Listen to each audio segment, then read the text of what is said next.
Boom! Panibagong araw, panibagong food and good vibes mga ka-tipsy. And today may bago. Boom! Panibagong. Teka, daming tao. Boom! Panibagong araw, panibagong food and... Pero bago natin simulan yan, meron... Boom! Panibagong araw, panibagong food and good vibes mga ka-tipsy. Meron tayong bagong dish pero bago natin simulan yan, mananghalian muna tayo. Tara! Kain tayo.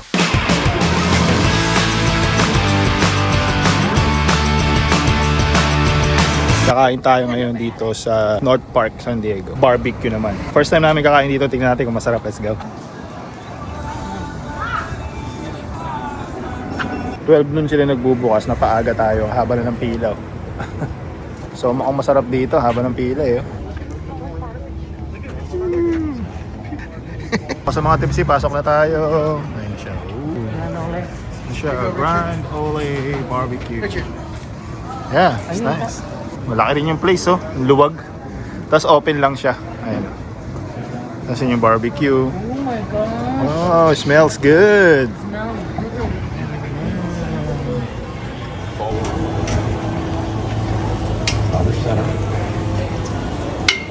Fresh na fresh.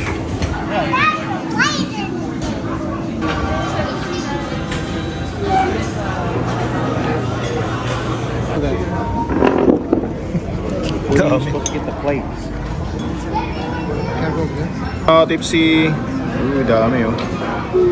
So naka-plate, naka-ano na siya, naka-tray na siya pag umorder ka. Yun oh, sobrang lambot ng brisket oh.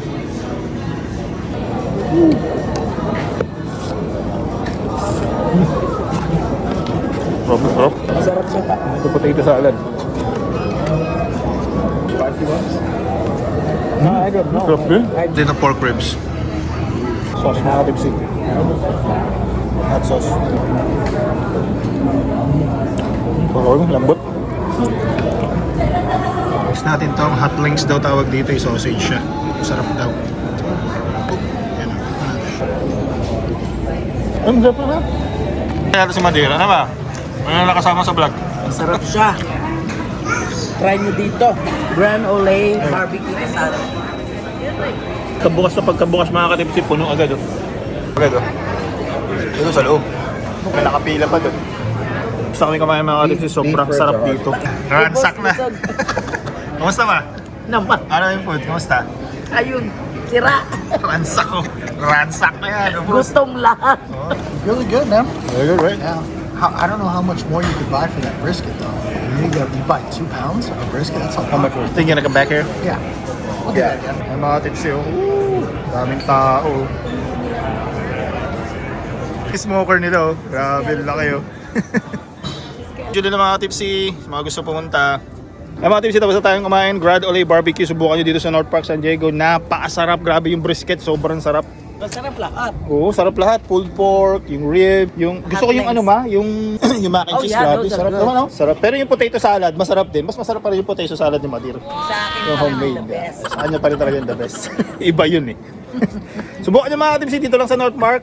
Search nyo sa Yelp, Grand Ole Barbecue. Sobrang sarap. Champion! Mga katipsi, it's not Grand Ole pala. It's Junior said it's Grand Ole. Oh, yeah. Grand Ole is like Ole. It's like another way to say old. Oh, Grand Ole. That's why yung ambience ng lugar parang medyo country, right? Yeah. Like country style din sa US. So Grand Ole Barbecue. Ole, ole.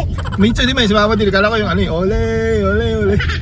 So mali yung basa natin, Grand Ole Barbecue. Mga katipsi, ngayon naman, nandito na tayo sa commissary. Dito tayo bibili ng iba-vlog natin. Sa totoo lang mga katipsi, wala pa talaga akong naisip na iluto today. Pero dahil kumain tayo ng beef, siguro mag-beef tayo. Nakita nyo na dyan sa title at saka sa thumbnail natin kung ano luluto natin. Pero to be honest with you, hindi ko pa talaga alam yung luluto natin. Pero naisip ko baka beef. Samahan nyo muna ako mamalengke. Let's go. Bumungad sa akin mga katipsi, kamatis. So siguro magkinamatisan tayo. Tapos lagyan natin ng tofu para maiba. Masarap din soft tofu ha. Tipsy o soft premium. Ito piliin natin. Siguro tama na to, isa. Siyempre lalagyan natin ng gulay, di ba? Magkaroon tayo ng sabaw na recipe, dapat may gulay. So lagyan natin ng gulay. Pili tayo dito kung anong gulay. Ito na lang oh, bok choy. Sarap bok choy. Bok choy tayo mga, ito sila naman yung bok choy nila. Bok choy mga katipsi, lagyan natin. Parang masarap to corn. Lagyan natin ng mais. Ayan, parang fresh na fresh pa yung mais nila. Mukhang kakapitas lang nito nung isang buwan So binulatan ko mga katipsi. Kasi kikiluhin nila to Kapag di natin binulatan, lugi tayo sa kilo. Sumit naman, dito tayo baka. Hindi ko alam kung anong part ang masarap sa dish natin today. Sa bulalo, aso. Ay, hindi pala bulalo. Ito, part to. Eye of front steak. Again, ito mga katipsi. Nakita ko. Short ribs. May taba-taba na ganyan, yun ang masarap yun. $17.20 tatlo. Pwede na yata ito, no? Dagdagan na lang natin ng lean meat pang stew. Ito, beef for stew. Lagyan natin ng konti para medyo madami-dami. Kabili tayong beef. Hindi ko alam kung anong kalalabasan itong dish natin. Pero sana nakatatakam pa rin to. Mga tipsi, may namit tayo dito, tropa. Si Juban. Batangga po rin yan. Batangga po. Born and raised all over the world. Thanks man. See you Nakita na Si tayo. Tata, subscribe kayo. Nakita rin tayo. Siguro okay na yung mga katipsi. Kasi sa beef dish naman, kahit na konting rekado lang, masarap na talaga yung beef Today is Sunday, ngayon tayo na malengke. Pero tomorrow, Monday pa tayo magluluto kasi bukas yung day off ko. Pero jump na tayo doon para simulan na natin to. Roll the intro.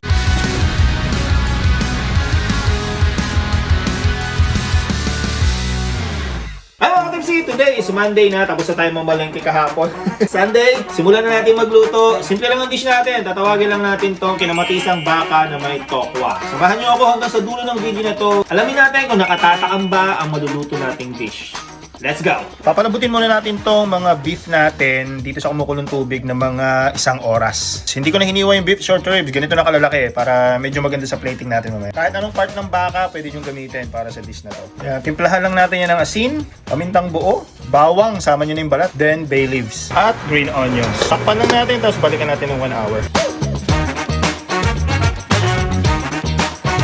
After 40 minutes, ahunin na natin tong beef natin. Hindi ko na pinaabot ng 1 hour kasi malambot yung meat na nabili natin. Kasi igigisa pa natin to, tapos patuloy pa natin papalabutin later. Tapos itong beef broth, sasalain natin to kasi ito yung gagamitin nating sabaw mamaya. Ayan, nakapagpalambot na tayo ng baka, nakapagpakulo na tayo, meron na tayong broth. At dahil kinamatisan tong dish natin, lalagyan natin yun ng kamatis, tomato paste. Tapos lalagyan natin ng ketchup. At para may konting anghang, lagyan natin ng konting sriracha sauce.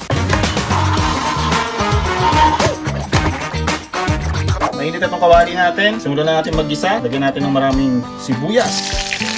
Tapos luya. Yan lang dalawang yan ng aromatics natin. Wala ng bawang. Kasi yung sabaw naman natin kanina may bawang na. Sunod na natin yung tomato paste. Para maluto rin yung tomato paste. Igisa natin. Mga hanggat 1 kalahating kutsara lang. Pag nagisa na natin, sunod niyan yung main ingredient, syempre, kamatis. Marami tayong kamatis na ilalagay, pero hindi natin ilalagay ito lahat muna kasi mamaya bago maluto, maglalagay pa tayo sa ibabaw. Mga 4 na kamatis itong ilalagay ko mga katipsi. Gigisahin lang natin to hanggang sa lumambot talaga yung kamatis. Yung parang magiging paste na siya.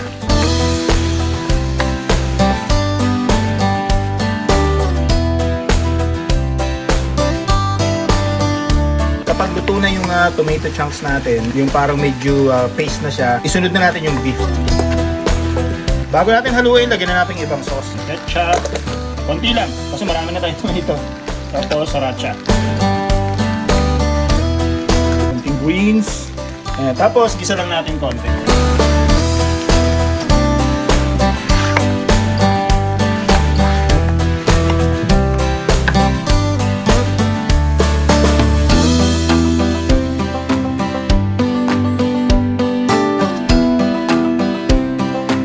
Ayan, after natin mag-isa, ibuhos na natin tong broth. Submerge na natin yung meat. Lagyan natin ng konting patis. Tapos yung corn, sabay na natin para lumambot. Pakuluan natin to ng mga 30 to 40 minutes mga katipsi para patuloy na lumambot. Ito na yung soft tofu na binili natin kahapon. Hihiwain lang natin to na parang medyo maliliit na square.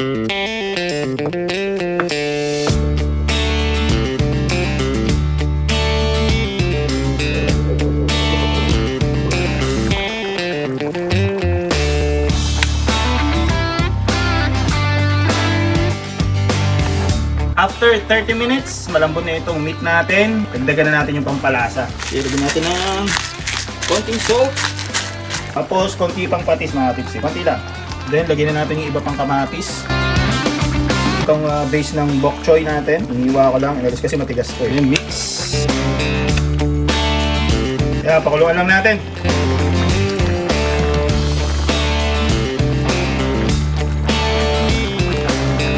Paluto na ito mga katipsi, ilagay na natin yung final ingredients. Itong bok choy natin, yung pinakadahon.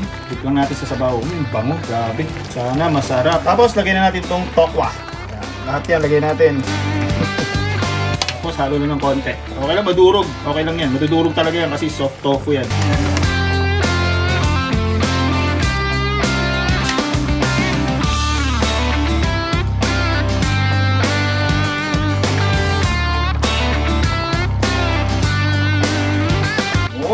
Mga katipsi, luto na tong kinamatisang baka natin. Tara, kain tayo. Ayun no.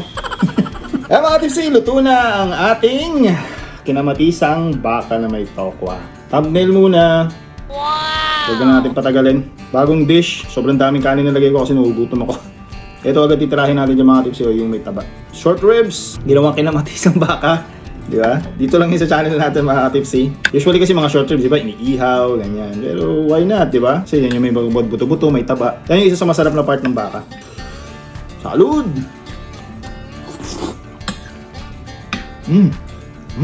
Sarap mga katipsi. Sabi.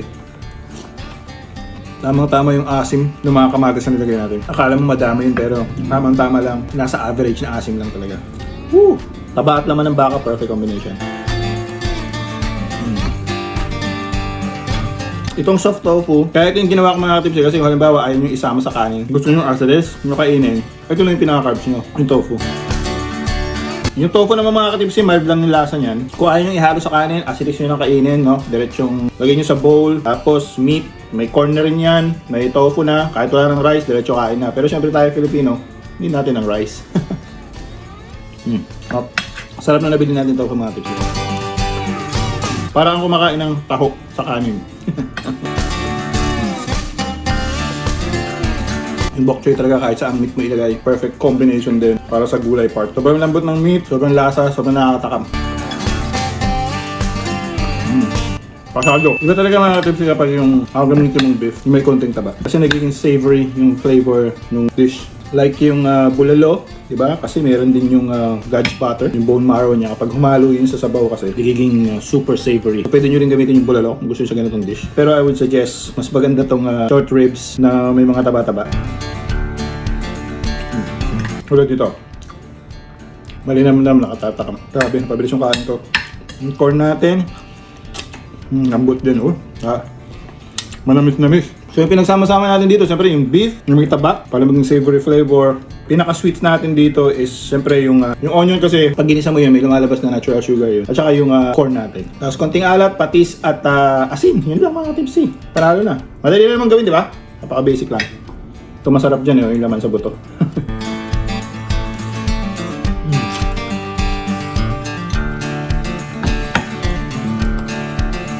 Umiwala nga sa buto yung laman. Total ang pagpapalambot natin mga katipsi, mga 1.5 hours. Una, 1 hour muna. Actually, 40 minutes, inahon ko na. Kasi igigisa pa natin, saka ipapalambutin pa. So, total lahat 1.5 hours. Pero, chinecheck ko rin from time to time kung malambot na yung meat. Kasi, depende rin sa meat na mabibili mo eh. Kung gusto nyo yung parang gelatin na yung lambot, pressure cooker nyo ng mga katipsi para talagang pag kinain nyo, di ba, humihiwalay.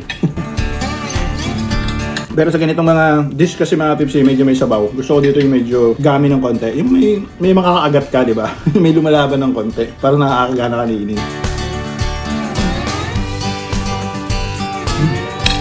Sinubukan lang natin. Easy dish para sa beef recipe. Subukan yung mga tips masarap.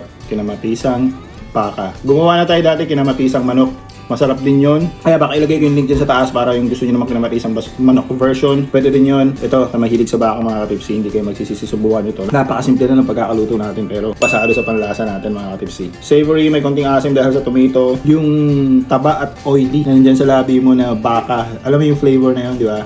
Yan, gustong gusto ko yung flavor na yun. Ewan ko sa inyo pero gustong gusto ko yung flavor na yun. Yung cholesterol mula sa taba. Ayan. Lahat ng sobra masama, syempre, dapat tama-tama lang with regards sa cholesterol. Ang cholesterol mga tips hindi yan masama as long as balance, di ba? Lahat naman ng sobra masama sa pagkain. Kasi nga, sabi nila yung brain natin Okay? Compose yan ng cholesterol. Kaya kailangan natin ng cholesterol. Pero depende. Siyempre mamaya may sakit ka na pala. High blood ka pala. Medyo limitahan mo yung cholesterol mo. Pero kung normal naman, paminsan-minsan lang. Tulad nito, minsan-minsan naman tayo kumain ng taba. Ayos lang siguro yun. Sarap. Nagbaboy na tayo. Nagmanok na rin tayo, di ba? Yung last episode natin, chicken yun eh. May pastil. Panoorin nyo mga tips yan, hindi pa nakaroon ng last upload natin. Kasi na-upload natin ng nataon na Halloween eh. Nataon na Pestang Patay. So baka hindi nyo pa nakikita. Panoorin nyo mga katips eh. Masarap din yun. Ngayon naman, beef ang dish natin. Masarap din. Panalo. Nakatatakam. Subukan nyo mga katips eh. Easy recipe. Masarap sa pananghalian. Ang dami nung kanin ko, naubos ko. Nagutom ako. Saka, inom lang tayo. Alud. Sana nagustuhan nyo din yung first part ng video natin. Yung mga na dito sa San Diego ng mga Pilipino, yung pinuntahan namin na barbecue. Yung Grand Ole Barbecue. Sarap siya. Sobrang sarap nung brisket nila. Pulled pork, yung ribs. Halos lahat naman masarap. Kung gusto nyo ng ibang barbecue restaurant na subukan, yung mga hindi pa nakapunta doon, itry nyo mga tips, hindi kayo magsisisi. Panalo. Mga tips, hanggang dito na lang muna itong video natin. Sana nagustuhan nyo ang episode natin today. Pagkain natin sa labas at itong dish natin, kinamatisang baka na may okwa. Simple dish, simple recipe. Pwede nyo subukan. Idagdag nyo sa list ng pananghalian. So susunod na episode na lang tayo magkwentuhan mga ka-tipsy ha. Sana nagustuhan nyo yung episode natin today. Yung first part, pati itong cooking show natin. Hanggang sa susunod na video natin mga ka-tipsy, always remember, stay tipsy lang. Salud!